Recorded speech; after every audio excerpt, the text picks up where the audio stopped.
ગોંડલના રીબડાની અંદર ફાયરિંગનો એ આખો મામલો જાડેજાને સુરતના રાંદેર પોલીસને સોંપવામાં આવ્યો છે। રાજકોટના કુખ્યાત હાર્દિકસિંહ જાડેજાનો વરઘોડો એ સુરતની અંદર નીકળ્યો છે।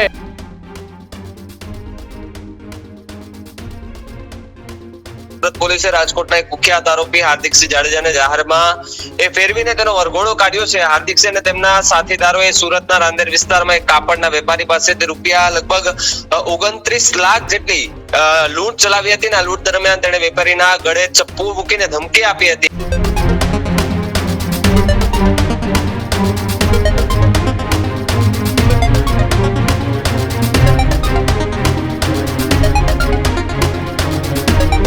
નમસ્કાર, આપ જોઈ રહ્યા છો ન્યૂઝ રૂમ ને આપની સાથે હું છું પ્રદીપ। સમાચાર એ સુરતથી સામે આવી રહ્યા છે કે જ્યાં ગોંડલના રીબડાની અંદર ફાયરિંગ કરાવનાર હાર્દિકસિંહ જાડેજાનો સુરતની અંદર વરઘોડો નીકળ્યો છે। ગોંડલના રીબડાની અંદર ફાયરિંગનો એ આખો મામલો રીબડામાં અનિરુદ્ધસિંહ જાડેજાના પેટ્રોલ પંપ પર જે ફાયરિંગ થયું હતું એ ફાયરિંગ કરાવનાર હાર્દિકસિંહ જાડેજાની એસએમસીની ટીમે એ કેરળથી ધરપકડ કરી છે। કેરળથી ધરપકડ કર્યા બાદ હાર્દિકસિંહ જાડેજાને સુરતના રાંદેર પોલીસને સોંપવામાં આવ્યો છે। સુરતના રાંદેર પોલીસને સોંપતાની સાથે જ રાજકોટના કુખ્યાત હાર્દિકસિંહ જાડેજાનો વરઘોડો એ સુરતની અંદર નીકળ્યો છે। સુરત એસઓજીની ટીમે રાંદેર વિસ્તારમાં હાર્દિકસિંહ જાડેજાનો વરઘોડો કાઢ્યો છે। જ્યારે વરઘોડો કાઢવામાં આવ્યો એ દરમિયાન મોટી સંખ્યામાં લોકો પણ ત્યાં ઉપસ્થિત હતા। હાર્દિકસિંહે કપડાના વેપારીના ગળાના ભાગ પર ચપ્પો મૂકીને 29 લાખના યુએસડીટીની લૂંટ ચલાવી હતી। આખી આ ઘટનાની અંદર સુરત એસઓજીની ટીમ કે જેને હાર્દિકસિંહને સાથે રાખ્યા અને રિકન્સ્ટ્રક્શન કરવામાં આવ્યું હતું। લૂંટના યુએસડીટીના એ દુબઈના એક વ્યક્તિના ખાતામાં ટ્રાન્સફર કરવામાં આવ્યા હતા। ચુસ્ત બંદોબસ્ત વચ્ચે હાર્દિકસિંહ જાડેજાનો વરઘોડો એ સુરત પોલીસે સુરતની અંદર કાઢ્યો હતો।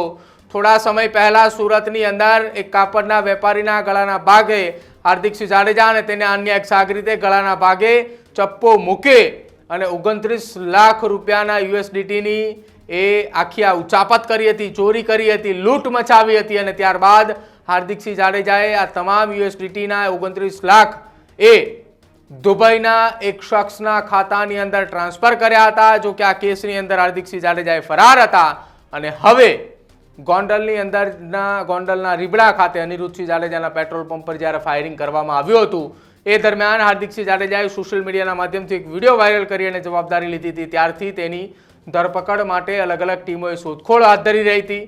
એસએમસીની ટીમે તેની ધરપકડ એ કેરળથી આખી આ ધરપકડ કર્યા બાદ તેને ગુજરાત લાવવામાં આવ્યો હતો અને હવે રાંદેર પોલીસને સોંપવામાં આવ્યો છે। આખી આ ઘટના બની એ સુરતની અંદર થોડા સમય પહેલા ઘટના બની હતી। ત્યારથી અત્યાર સુધીમાં જો વાત કરવામાં આવે તો હાર્દિકસિંહ જાડેજા ફરાર હતો। રાંદેર પોલીસને સોંપતાની સાથે જ પોલીસે સુરત કોર્ટની અંદર તેને હાજર કર્યો હતો। હાજર કરતા તેના રિમાન્ડ મળ્યા અને રિમાન્ડ બાદ આ આરોપીનો જાહેરમાં સરઘસ કાઢવામાં આવ્યું, વરઘોડો કાઢવામાં આવ્યો। મારા સહયોગી ભાવિક મારી સાથે જોડાયા છે। ભાવિક, સુરતની અંદર ગોંડલના રીબડામાં ફાયરિંગ કરાવનાર હાર્દિકસિંહ જાડેજાનો વરઘોડો કાઢવામાં આવ્યો છે। ગોંડલમાં ફાયરિંગ થયું, આરોપીને કેરળથી ઝડપી પાડ્યો। એસએમસીની ટીમ એ આરોપીને લઈ આવી અને સુરતના રાંદેર પોલીસને સોંપ્યો। રાંદેરમાં શું ગુનાહિત ઇતિહાસ અને સાથે જ હાર્દિકસિંહ જાડેજા કે જેઓ કુખ્યાત આરોપી તરીકે તેઓ ઓળખાય છે એનો શું ગુનાહિત ઇતિહાસ છે? પ્રદીપ, ચોક્કસથી જ જો ગુનાહિત ઇતિહાસની વાત કરવા જાય તો ઇતિહાસ તો ખૂબ લાંબો છે, પરંતુ જો અત્યારે વાત કરવામાં આવે તો સુરત પોલીસે રાજકોટના એક કુખ્યાત આરોપી હાર્દિકસિંહ જાડેજાને જાહેરમાં ફેરવીને તેનો વરઘોડો કાઢ્યો છે। હાર્દિકસિંહ અને તેમના સાથીદારોએ સુરતના રાંદેર વિસ્તારમાં એક કાપડના વેપારી પાસેથી રૂપિયા લગભગ 29 લાખ જેટલી લૂંટ ચલાવી હતી। આ લૂંટ દરમિયાન તેણે વેપારીના ગળે ચપ્પુ મૂકીને ધમકી આપી હતી અને લૂંટનો મુદ્દામાલ એટલે કે યુએસડીટી જે ક્રિપ્ટોકરન્સી હોય છે એ દુબઈમાં ટ્રાન્સફર કરાવ્યા હતા અને આ ઘટના બાદ સુરત પોલીસે તેમને ઝડપી પાડ્યા હતા અને કાયદાનો ડર બતાવવા માટે જાહેરમાં તેનું સરઘસ કાઢ્યું હતું। આ ઘટના બાદ પોલીસની સરાહનીય કામગીરીની ચર્ચાઓ પણ અત્યારે થઈ રહી છે। પરંતુ પ્રદીપ, ચોક્કસથી વાત કરવામાં આવે તો રીબડાની અંદર જે ફાયરિંગની ઘટના બની હતી એમાં મુખ્ય નામ એ હાર્દિકસિંહનું એ સામે આવતું હતું। જો કે હાર્દિકસિંહ અત્યાર સુધી ફરાર હતા। જો કે કેરળથી એમને ઝડપી પાડવામાં આવ્યા છે, પરંતુ જો ગુનાહિત ઇતિહાસની વાત કરવામાં આવે તો હાર્દિકસિંહ જાડેજાનો ગુનાહિત ઇતિહાસ ખૂબ લાંબો છે. તે અગાઉ પણ અનેક ગુનામાં એ સંડોવાયેલો છે. તેમાં રાજકોટ નજીક આવેલા એ રીબડા ગામમાં ફાયરિંગ કરવાનો ગુનો પણ સામેલ છે અને સુરત પોલીસે બાતમી મળી હતી કે હાર્દિકસિંહ રાંદેર વિસ્તારમાં છુપાયેલો છે અને આ બાતમીના આધારે પોલીસે દરોડા પાડી તેમની ધરપકડ કરી. જોકે સુરત પોલીસે કાયદાનો ડર બતાવવા અને જે આવા ગુનાઓ છે એ કરતા અટકાવવા માટે ને આવા આવારા તત્વોને ચેતવણી આપવા માટે જાહેરમાં તેનો વરઘોડો કાઢવાનું નક્કી કર્યું હતું. આ પગલાથી પોલીસ એવો સંદેશો આપવા માંગે છે કે ભલે આરોપી ગમે તેવડો મોટો હોય, એ કાયદાથી ઉપર તો છે જ નહીં. સુરત પોલીસની સૌથી મોટી કાર્યવાહીના ઘટનાથી સુરત સહિત રાજ્યભરમાં એક ગુનેગારોમાં અત્યારે ફફડાટ ફેલાયો છે અને સુરત પોલીસની આ કડક કાર્યવાહીની પ્રશંસા થઈ રહી છે. સુરત પોલીસનું એવું કહેવું છે પ્રદીપ કે આવા ગુનેગારોને સજામાં ખુલ્લા પાડવા અને તેમનો ડર દૂર કરવા માટે આ પ્રકારના પગલા લેવા પણ ખૂબ જરૂરી છે અને હાર્દિકસિંહની ધરપકડ બાદ પોલીસે તેની પાસેથી માહિતી મેળવી રહી છે કે જેથી આ ગુનામાં સંડોવાયેલા અન્ય આરોપી છે એમને પણ વહેલી તકે ઝડપી શકાય અને કાયદેસરની જે કાર્યવાહી જે છે તે હાથ ધરી શકાય. પ્રદીપ. બિલકુલ ભાવિક, આભાર જોડાવા બદલ. તો આ હાર્દિકસિંહ જાડેજા કે જેની કેરળથી ધરપકડ કરવામાં આવી છે, એસએમસીની ટીમે તેને કેરળથી લાવી અને રાંદેર પોલીસને સોંપ્યો હતો. જો કે આખી આ ઘટના મામલે વાત કરવામાં આવે તો જે ગોંડલના રીબડાની અંદર ફાયરિંગની ઘટના બની હતી તેના મુખ્ય આરોપી તરીકે હાર્દિકસિંહ જાડેજા છે. ભૂતકાળની અંદર વાત કરવામાં આવે તો હાર્દિકસિંહ જાડેજાએ રૂપિયાની લેતી દેતીમાં એક હત્યાને પણ અંજામ આપ્યો હતો.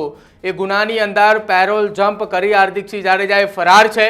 આ ફરાર હાર્દિકસિંહ જાડેજાની ધરપકડ એસએમસીને ખાનગી બાતમી મળી હતી અને બાતમીના આધારે જ તેની ધરપકડ કેરળથી એ કરવામાં આવી છે. જો કે અત્યાર સુધીની વાત કરવામાં આવે તો હાલ સુરતના રાંદેર પોલીસને તેને સોંપવામાં આવ્યું છે. રાંદેર પોલીસ આખી આ ઘટનાનું રિકન્સ્ટ્રક્શન કરી રિમાન્ડ દરમિયાન અનેક વાતના ખુલાસાઓ થાય તેવી શક્યતાઓ છે. જો કે આ તમામની વચ્ચે હવે આગામી સમયમાં ગોંડલ તાલુકા પોલીસની ટીમ અરેસ્ટ વોરંટના આધારે સુરતથી આરોપીની એ અટકાયત કરશે. અટકાયત કર્યા બાદ તેને ગોંડલ પણ લાવવામાં આવશે અને ગોંડલ લાવ્યા બાદ જે ગોંડલ તાલુકા પોલીસની ટીમ અને રાજકોટ જિલ્લા એલસીબીની ટીમે સાથે મળીને 4 આરોપીઓ જે ફાયરિંગ કરનારને ઝડપ્યા હતા, આ તમામ આરોપીઓની સાથે રાખીને પૂછપરછ પણ હાથ ધરવામાં આવશે કે કયા કારણોસર અનિરુદ્ધસિંહ જાડેજાના પેટ્રોલ પંપ પર ફાયરિંગ કરવામાં આવ્યું હતું, શું એવું કારણ હતું કે મોડી રાત્રે એક રાઉન્ડ ફાયરિંગ કરવામાં આવ્યું. આ તમામને લઈને પોલીસ એ તપાસનો ધમધમાટ એ તેજ કરશે.